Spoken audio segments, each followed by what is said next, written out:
उत्तर प्रदेश की राजधानी लखनऊ से 200 किलोमीटर दूर बहराइच जिले में जंगल के बीचों बीच स्थित कतर्निया वन्यजीव प्रभाग अपनी प्राकृतिक खूबसूरती में बेजोड़ है और अब इसकी इसी खूबसूरती में चार चांद लगाने की कोशिशें चल रही हैं।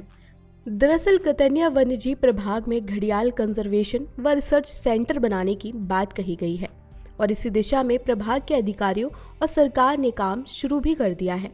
खास बात यह है कि कतर्निया वन्यजीव प्रभाग में घड़ियालों पर एक डॉक्यूमेंट्री फिल्म बनाई जानी है, जिसके लिए यहाँ पर रिसर्च करने के लिए 10 रिसर्चर्स की टीम पहुँच चुकी है। ये टीम यहाँ 3 महीने रहकर घड़ियाल पर रिसर्च कर डॉक्यूमेंट्री तैयार करेगी। यहाँ के जलीय क्षेत्रों में घड़ियालों की कुनबों को कैसे बढ़ाया जा सकता है और इनका रहन सहन कैसा है, इस पर रिसर्च करके एक रिसर्च पेपर तैयार किया जाएगा। इन रिसर्च पेपर को डॉक्यूमेंट्री में शामिल किया जाएगा, जिससे कि फ्यूचर में स्टूडेंट्स को रिसर्च बेस्ड जानकारी मिल सके। इसमें स्टूडेंट्स को रिसर्च में शामिल किया जाएगा, जिससे उनकी जानकारी बढ़ेगी, साथ ही साथ उनकी जिज्ञासा भी बढ़ेगी। घड़ियाल एक प्रकार का एशियाई मगरमच्छ है, जिसको लंबे और पतली मुंह के कारण घड़ियाल का नाम दिया गया है। भारत में मगरमच्छ की 3 प्रजातियां पाई जाती हैं।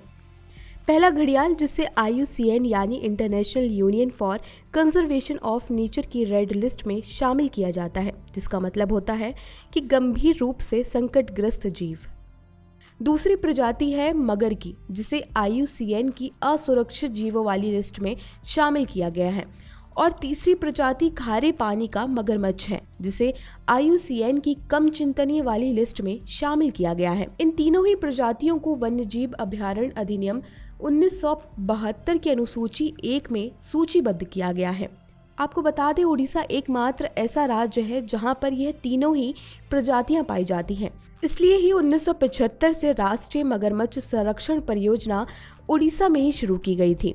देश में घड़ियाल संरक्षण के लगातार प्रयास किए जा रहे हैं, जैसे लखनऊ उत्तर प्रदेश में कुकरेल घड़ियाल पुनर्वास केंद्र व प्रजनन केंद्र बनाया गया है और मध्य प्रदेश का घड़ियाल इको पार्क यानी राष्ट्रीय चंबल अभयारण्य बनाया गया है। घड़ियाल संरक्षण में सबसे बड़ी रुकावट नदियों में बढ़ता प्रदूषण, बांधों का निर्माण, बड़े पैमाने पर मछली पकड़ना और बाढ़ है। लेकिन इन सभी जोखिमों के बावजूद देश में ही नहीं, हमारे प्रदेश में भी घड़ियालों के संरक्षण के प्रयास चल रहे हैं, जैसे कतर्निया घाट। नेपाल में बदरिया राष्ट्रीय उद्यान की सीमा से जुड़े हुए कतर्निया घाट की शांति और यहाँ का सुकून ही यहाँ की सबसे बड़ी विशेषता है। कतर्निया का जंगल आज भी शहरीकरण और विकास से दूर है, ये आज भी इंसानी कदमों से दूर है। शायद इसलिए यहाँ की सुबह मोबाइल की घंटियों से नहीं, बल्कि पक्षियों की चहचहाहट से होती है।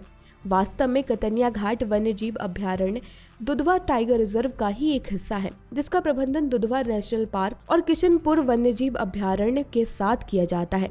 तराई क्षेत्र में होने के कारण यहाँ के जंगल में साल और ढाक के पेड़, लंबी लहलहाती घास, दलदल और तालाब, पोखर बहुत ज्यादा देखने को मिलते हैं। यहाँ पर ऐसे ऐसे जीव पाए जाते हैं जो अन्य जंगलों में या तो लुप्त हो गए हैं या फिर विलुप्त होने की कगार पर है। यहाँ पर गिरबा और कोडिया नदियां हैं, जो बाद में मिलकर घाघरा नदी बनाती हैं। बाघ, तेंदुआ, हिरण और चिकारा के अलावा कई वन्य जीव यहाँ पर रहते हैं। कतर्निया घाट की प्रकृति को करीब से जानने के लिए आप आई बटन पर क्लिक कर हमारी कतर्निया घाट जाएं वीडियो देख सकते हैं। आज की वीडियो में इतना ही। ऐसी और अधिक जानकारियों के लिए चैनल को सब्सक्राइब करना ना भूलें। नमस्कार।